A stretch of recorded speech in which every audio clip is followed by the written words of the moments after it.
Is there anything better than relaxing outside on a beautiful day with your favorite frosty beverage in a really comfortable Adirondack chair? Yeah, we can't think of anything better either. So stick around and we'll give you all the details on this really awesome chair. We are the Follises, Sherry and Sean. We started turning stitches to share our creativity with you. Please follow along and see what we create next.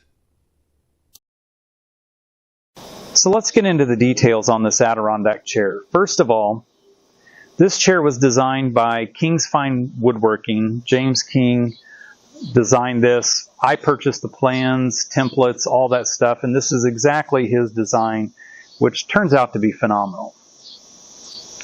The one thing that you'll notice from this vantage point, first off, is that the top's a little more square. On many Adirondack chairs, the back slats will be much wider. There'll be 4 or 5 of them. You can see in this instance there's multiple, there's many of them. We'll move around the chair and you'll see exactly why that is and why that's so critical to the design. But it also has a more square top at the top, rather than it being kind of scalloped from across the top. So let's focus on what makes this chair so comfortable. So I'm going to move around to the side of the chair and we'll pick it up there, and that's where we can really start showing you some of the details and what makes this chair very unique and different from most of the other ones that you may see out online or even in stores. So one of the things that makes this chair so comfortable is how the back is made. And I mentioned from the other vantage point, this chair has a lot more back slats in it rather than having a few wide ones. It's got many different ones. And the advantage of that is each of these back slats has a very slight S-curve to it. So each one was cut individually and you get this long sweeping S-curve. And what that does is right down here at the back is it creates lumbar support for your lower back. So in addition to the lumbar support that this sweeping S creates, it also creates and cradles your back and your shoulders. So it just conforms to your body. Our bodies obviously are not flat and straight.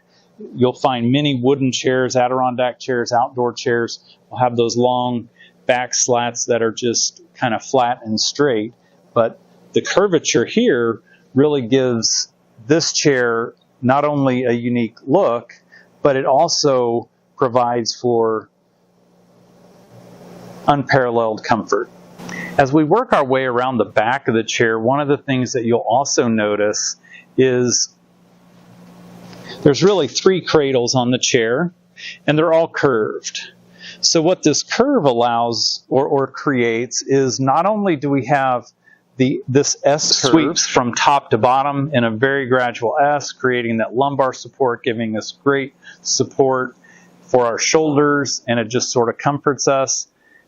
And then from left to right, it's arced and curved, which just kind of rolls and conforms with your body as well. Of course, we can't talk about comfort on a chair without talking about the seat. So in this case, the seat is designed so that it rolls ever so gradually and very gently from the front back to the back, giving you a very comfortable landing spot for your seat, for your hips, and also good support for the back of your legs and your thighs. Now this chair is also designed much like the traditional Adirondack chairs. It's in a reclined position, which is one of the key features of a chair like this. Now, one of the details that helps this chair with its comfort are even the arms have a very gradual sloped back.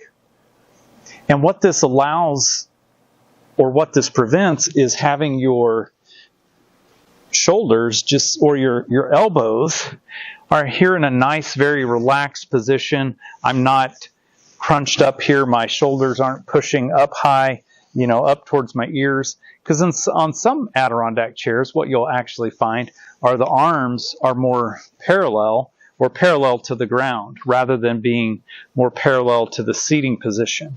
So even the arms are designed for maximum comfort. One of the last details on this chair that really affects both its comfort and the aesthetics is from the front to the back. It very gradually narrows, meaning it's wider in the front than it is in the back. And what that creates is it just sort of snugs your hips. So the chair, the seat, it all sort of flows back here, kind of hugging your hips back here. But the nice thing is, up here at the front, your knees and your legs are not confined. You don't feel constricted. It doesn't feel like you're trying to squeeze yourself into the seat on an airplane. So it's a very comfortable seating position, and there's a lot of different details that really focus on not only the look of the chair, but also how comfortable it is. Okay, so by now you get it. It's a comfortable chair. But I'm sure the next question is, Sean, this is an outdoor chair. It's going to be exposed to the weather and the elements. Is it going to hold up? So let's tackle that question now. So we'll be making these as a build-to-order product. So if you're interested in getting one of these really comfortable Adirondack chairs, there's a link in the description below that'll take you to our website where you can set up your order. The nice thing about it being kind of a build-to-order product is you'll see some different colors. There's different color choices of the paraffin stain. If there are other little tweaks or things that you might want to personalize or customize, our email address will be prominent on that product listing. So certainly just reach out to us and we'll be happy to help with that. So as we dive into quality, the first place to start really is with the material itself. This chair is made out of Western red cedar. And the reason I chose that material for this chair is cedar is naturally resistant to rot and insects, which makes it a great outdoor building material. So you see it in all kinds of things, decks, fences, outdoor furniture. There's a lot of different applications for cedar, of course, but that's really where the quality and the durability start. The next thing that I'll point out, so not only did we pick a durable outdoor material, but we've also used pretty thick, very beefy components for the frame. So most of this lumber is frankly purchased. It's like dimensional lumber that you would build a fence or deck out of. This is 1.5 inches thick, kind of 2x4 type material. You know, the leg, the front support, also this back support is cut from the same type of material. So all of the frame and the underpinning is all built out of this very heavy, very durable material.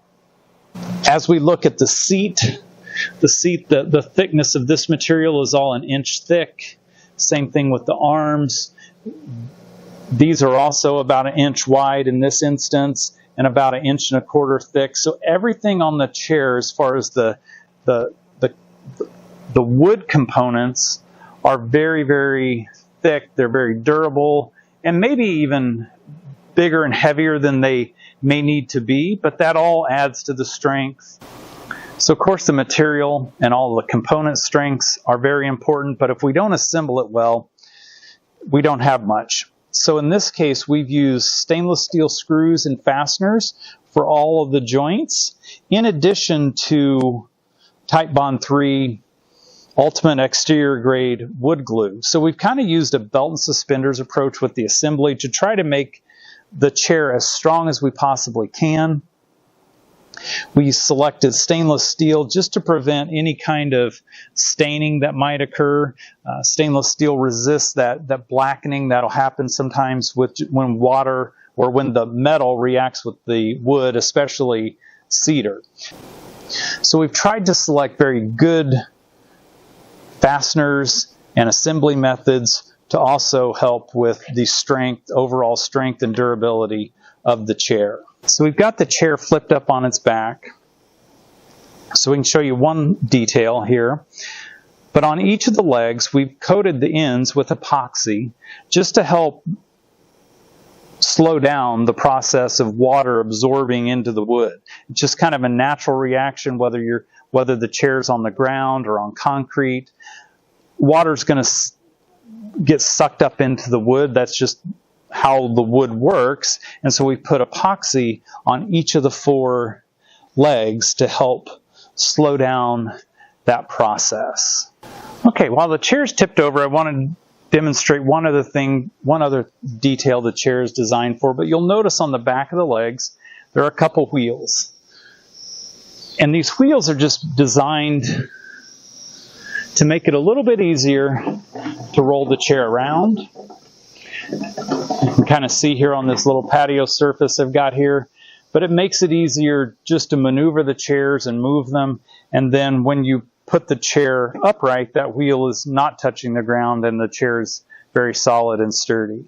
Of course, finishes are an important component of any project, but especially an outdoor project. In this case, we wanted to make sure our finish increased our durability. So we chose this Pinafin penetrating oil finish. This is actually a cedar color, so it does have a little tinting to it. Even though we're using cedar wood, we used a cedar stain just to help blend some of the colors together. But this penetrating oil finish gives it a great deal of UV protection, and it's really the UV protection that we need.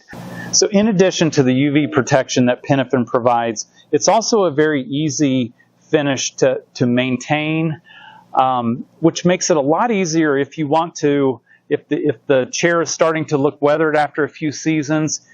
All you have to do to refinish it is just wash it like you would a car, kind of get any kind of dirt and grime off of it, make sure it's dried out, and then you can reapply the Pinafin.